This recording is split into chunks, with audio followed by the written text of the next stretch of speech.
action. So you've been in the industry since 1995. Oh, that seems like a long time, 1995. I'd like to just round the figure off the years, around 20 years in the business. What inspired you to become like an actress or a model? I don't think that I had a choice when you ask who inspired me or what inspired me or did I ever dream to become an actress. It didn't really happen like that for me. I'd started modeling back at home in Chicago and wanted that all eyes on me feel. And I just kind of figured, where else can I find that? You know, and it was commercials and then it was maybe, you know, TV. I never dreamt of movies. It was just a way out of my mom's house. It was a way out of a financial burden, you know, being able to be independent, finding my way, being able to use what I thought I had back then to cultivate that to what I have right now. So it was a means of survival, you know. It was just something that I like doing, posing for the camera. And then I found that the camera, I have a natural knack for the lights, camera, action. That you do. Of all the roles you've had, which one was the most challenging and the most rewarding?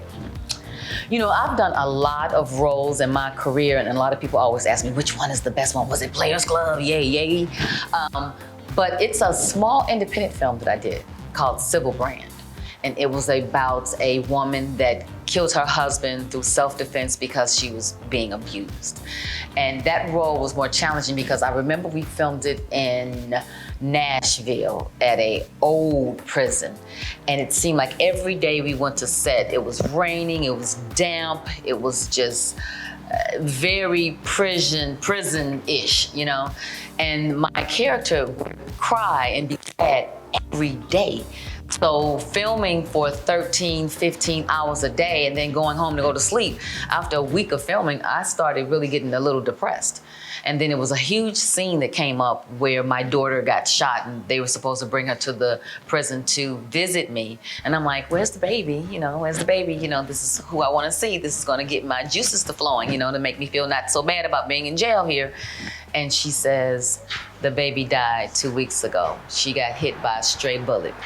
And doing that scene over and over again made me realize that I don't ever want to do that type of acting again. You can say that I pulled too deep or that I did not know how far to go, but whatever happened, for me, it made me say I'm cool on those kind of roles. I don't ever want to be able to take my role home so much where I can't shake the character. I prefer to do drama. I prefer to do laughter. One of my favorites is Sandra Bullock. I love her career. I love how she's a beautiful spirit, a beautiful woman, but she can make you laugh. That's what I like to do.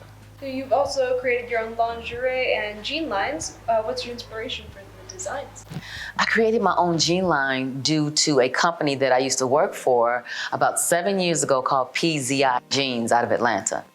And we sat and we had a white collection, of course, and it never came to fruition. You know, we never got it off the ground due to, you know, marketing and strategy and all of that. And so cut to 7 years later, they called me, they're ready to retire. And they said, hey, we know that you have a passion and a knack for fashion and you wanted this collection to get off the ground. We want to sell the company to you. So I bought the company. Now that's a boss move. If I must say so myself. If I must say so myself. Okay. As a successful actress, businesswoman, model, what's some advice you would give to someone who's just starting out in the industry? The advice that I would give someone that's coming into the business now would be social media. You know, social media right now is a gift to us because you can actually touch so many people with one post. So to me, it's about gravitating to the true acting skills, not forgetting about the business and show business and being true to yourself and your art and your craft, to educate yourself about it. That doesn't necessarily mean that you have to mimic yourself after anyone.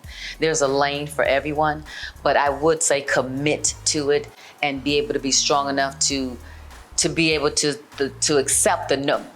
To be able to be strong enough to accept the no's because we get a lot more no's than we do yeses. And you just directed your own film. How did it feel being on the opposite side of the camera? Yes, yes, yes. You know what? I never thought that I wanted to be a director until I directed my first film, Skinned. And I have to say, it felt great not to be in hair and makeup. I feel like the hair and makeup is overrated sometimes. I just had a hat on set and I said, and action. Being able to direct them from a standpoint of being an actress myself on this side of the camera was a lot more rewarding for me. And I got an opportunity to see how we feel as an actress from that other side. I worked with Miss Debbie Allen and she had asked me, what is it that you really want to do? Because I need you to trust your instincts. Because at the time I was doing comedy and I didn't think I was that funny. You know, I was just doing what was actually on the paper, you know, breathing life into the words. But she said, no, you're funny, you got it. And so when you have someone that's able to encourage you like that, you're able to be the best. So for me, being on the other side as a director, I'm able to pull things out of people because I see it in a bigger picture because I was once there myself. Do you think you'll continue directing? Do you have other projects in mind? I love directing. I do realize that that will be yet another fight to direct as a female director, as a Black female director, period. So I think that I will take those as a humbling experience and take those as take them as a hobby, so to speak, for right now, until I get to a point where I don't necessarily rely on the money that has to come from directing, because I have an acting career, I have a business career, and my biggest career is being a grandmother. So that one is feeding the other things that I'm doing, because, you know, sometimes you have to have something that will be able to give you that unconditional love. And so when I had my grandbaby, she opened up a whole new world for me that made me think about legacy in a whole different way.